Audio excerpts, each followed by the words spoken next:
पाणी गावरे कांदावाडी घाताळे तो मसाली साफ पड्यो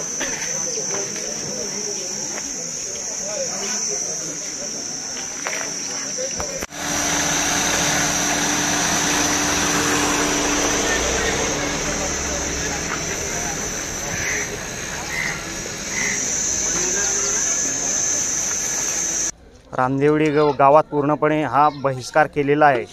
तर हा बहिष्कार कशामुळे केलेला आहे हे सर्वांना माहीत आहे।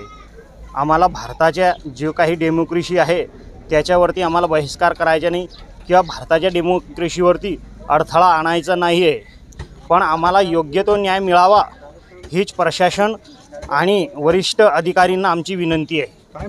जे काही ॲक्सिडेंट झालेला आहे तो ॲक्सिडेंट नाही, नैसर्गिकरित्या ॲक्सिडेंट जर झालेला असता तर आम्ही ते गोष्ट मान्य केली असते, पण ते नैसर्गिक कृतीने ॲक्सिडेंट झालेला नाही आहे। ते काय मद्यपान करून जे ॲक्सिडेंट झालेलं आहे तर ते त्यांच्यावरती योग्य ती शिक्षा व्हायला पाहिजे ही आमची प्रशासनाकडून आणि वरिष्ठ नेत्याकडून मागणी आहे।